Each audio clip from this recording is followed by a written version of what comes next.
Құрметті оқырмандар, мен сіздерге сюжеттік сурет арқылы қызыл телпек ертегісін айтып беремін. Бір күні заманда қыздың туған күні болды. Оған анасы қызыл телпекті сыйлады. Анасы айтады қызыл телпекке: "Сен әжеңе барып келші, бүктемемен бір май апарып берші", деп айтады. Қызыл телпек орманға кіргенде сұр қасқырды кездеседі. Қызыл телпек сұрайды: "Сен мұнда не істеп жүрсің?" Сұр қасқыр айтады: "Жоқ, сен мұнда не істеп жүрсің?" Қызыл телпек айтады: "Мен әжеме бара жатырмын, бүктемемен бір құмыра май апара жатырмын", деп айтады. Сосын қасқыр бүктемен бір құмыра майды жегіп тұр. Ойлайды: "Қазір мен оның сұрайын, қайда тұратынын. Сосын мен қысқа жолмен барам да тез әжені жеп қоямын, сосын маған бүктемен бір құмыра май қалады".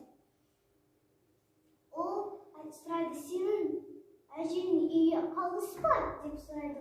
Қызыл телпек: "Ана жерінде тұрады", деп айтады.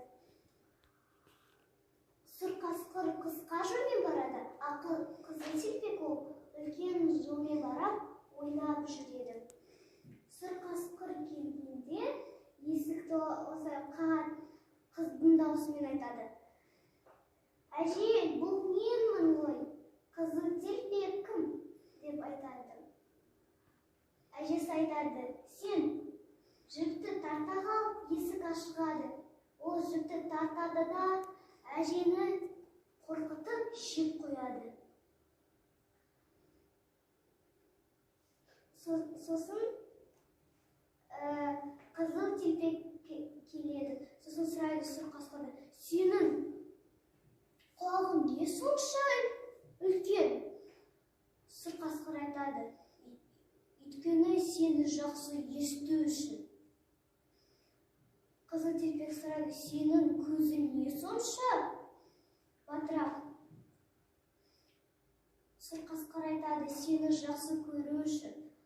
Қызыл телпек айтады: "Сенің тісің не сонша өткір?"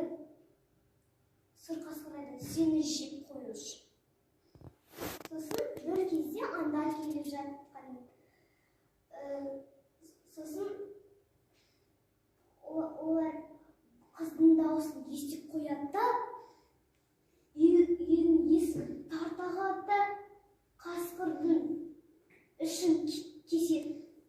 Кескенде сосын қасқырды байлап та әжеме мен қызыл телпек құшақтасып, әжесі айтады: "Сені мен көрдім ғой,